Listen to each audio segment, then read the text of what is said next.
Kembali lagi di Cerita Cinta Channel. Jangan lupa like, comment, and subscribe ya. Terima kasih. Biru pulang dengan pikiran yang masih samar, berusaha mencerna kejadian yang baru saja menimpa dirinya. Saat ia sampai rumah, ia menemukan Inggit tengah bersolek di depan cermin. Nada ancaman yang sempat terlontar di rumah sakit menghilang begitu saja. Seperti tersihir, pria itu menatap Inggit begitu lama dari balik punggungnya. Astagfirullah Biru, lo ngagetin aja sih. Inggit terjingkat kaget mendapati Biru yang tiba-tiba muncul di belakang punggungnya. Biru bergeming mengamati penampilan Inggit tanpa berkedip.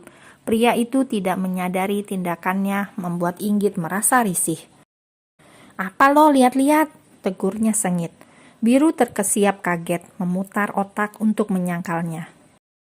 "Nggak ada ya, nggak usah GR dan sok kecakepan," jawabnya menjengkelkan. Selalu ada perdebatan di antara mereka. Setiap pertemuan tak ubah kebencian yang selalu menyala. Inggit mengedikkan bahu acuh, menatap layar ponselnya, dan mengetik sesuatu di sana. Sumpah demi apapun, saat ini Biru kepo maksimal. "Lo jadi pergi, pakaian lo nggak banget, mending diganti deh, itu bisa membuat orang menatap nafsu." Tiba-tiba mulut munafiknya menegur istrinya begitu nyata. Inggit spontan meneliti penampilannya. Tidak ada yang berlebihan, tidak ada yang terbuka, hanya sedikit pendek di atas lutut, dan itu terlihat manis dipadukan dengan jaket denim. "Termasuk lo maksudnya?" tuduh Inggit cuek. Biru terkekeh sinis.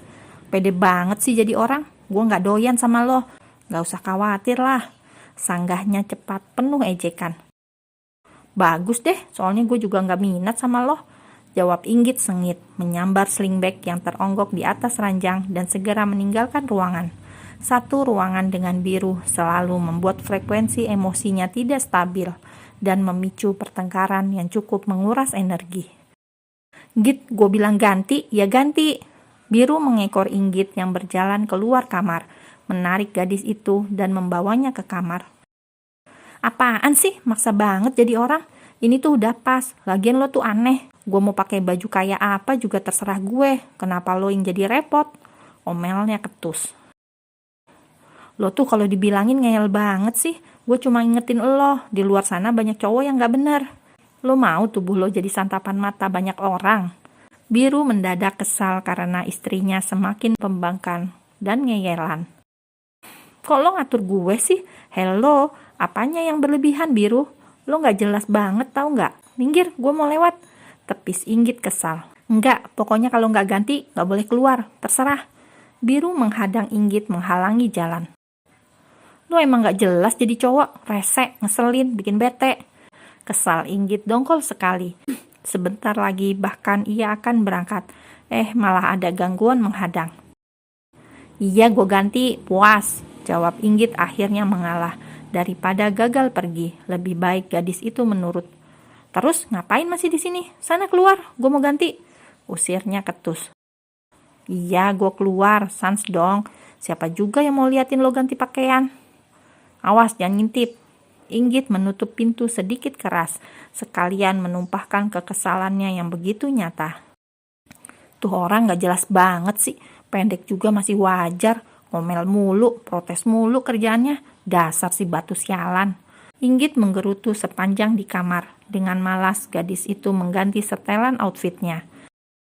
Cukup singkat, 15 menit gadis itu mengubah style penampilannya. Ia mengganti dengan rok plisket yang sedikit panjang dipadukan dengan atasan Korean blues. Gadis itu keluar dengan kalem, berharap tidak menemukan suaminya yang mendadak cerewet meneliti dirinya. Biru bergeming, menatap Inggit tanpa berkedip, merutuki hatinya yang diam-diam memuji.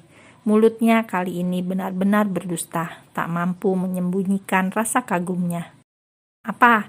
Belum pernah lihat cewek cantik? Gak usah protes, karena ini udah style gue yang paling pas. Lo mau nyuruh sampai mulut lo berbusa pun, gue gak mau denger."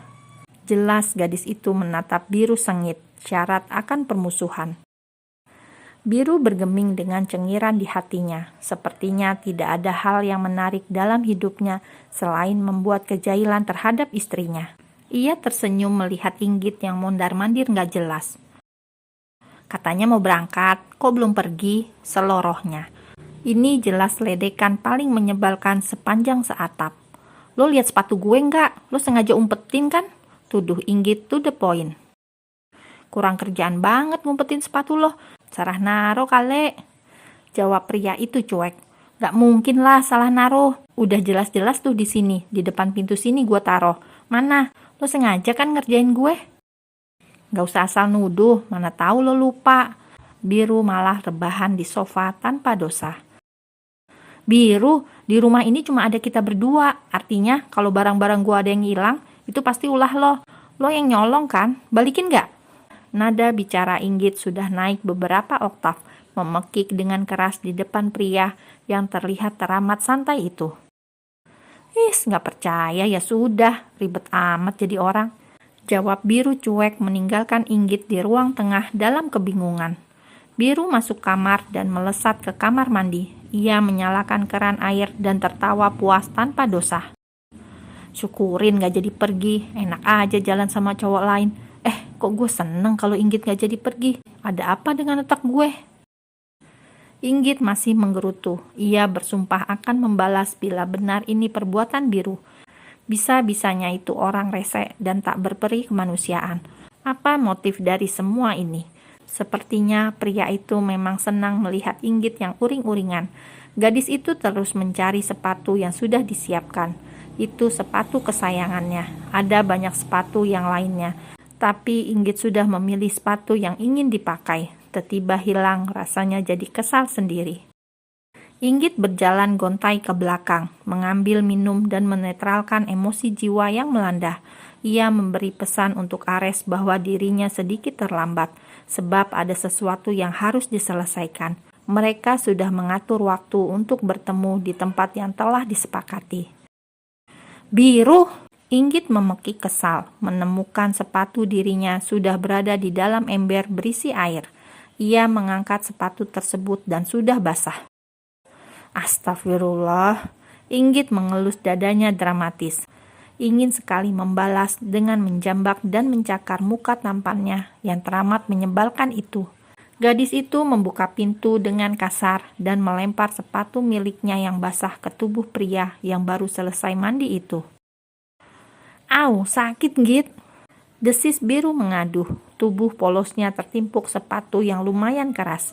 Pria itu baru saja selesai mandi dan masih bertelanjang dada. Hanya berbalut handuk saja. Namun karena kesal, Inggit langsung menyerang. Itu ulah lo kan? Resek banget jadi orang. Inggit maju lebih dekat. Tangannya bersiap menampar Biru yang berdiri dengan muka songong dan dingin tanpa dosa. Sepatu lo kotor, ya gua rendam aja. Jawabnya datar. Menangkap tangan Inggit yang mengudara. Kata siapa kotor? Jelas-jelas mau gue pakai. Gila lo ya. Bentaknya kesal. Tangan kirinya mendorong tubuh pria itu hingga mereka terjerembab ke atas ranjang bersama. Dalam sepersekian detik mereka saling terdiam dengan respon tubuh yang membeku. Mata mereka saling bersirobok mengunci satu sama lain. Tatapan Biru tiba-tiba berpusat pada bibir istrinya yang seakan memanggil untuk mendekat. Sial, kenapa Inggit begitu menggoda? Oh, ayolah Biru, jangan membuat dirimu malu. Otak dan hatinya mulai tidak sinkron. Desiran nadi yang berpacu mulai membisikkan nada yang memacu aliran berbeda. Biru merutuki dirinya yang hampir menggila. Terlebih melihat Inggit yang sepertinya masih syok dengan posisi yang tengah dialami. Pria itu jelas ingin mengambil kesempatan dalam kesempitan. Otak kanannya bekerja dengan baik, membangun kreativitas hati untuk menciptakan suasana hangat lagi harmonis. Saat tiba-tiba Biru mulai mengikis jarak, gadis itu mulai pulih dari rasa yang sesungguhnya. Inggit membuang muka sehingga Biru tidak berhasil menemukan apa yang dia mau. Scene yang paling dihindari Inggit, terjadi kontak fisik dalam bentuk apapun. Jelas ini membuat Inggit tidak bisa menerima perlakuan Biru yang mendadak aneh. Dirinya bahkan merasa malu, tapi kenapa pria itu malah mendekat? Respon paling konyol yang membuat tindakan impulsif Inggit terjadi dengan terang. Gadis itu bahkan berusaha mendorong tubuh Biru hingga bergeser ke samping. Inggit langsung berdiri ketika Biru tidak menindihnya lagi. Gadis itu merapikan tatanan rambut yang jelas berantakan dan pakaian yang sedikit lusuh, lalu pergi meninggalkan kamar dengan perasaan yang entah. Gadis itu akhirnya menyambar sepatu seadanya yang dianggap paling pas dengan tatanan pakaiannya.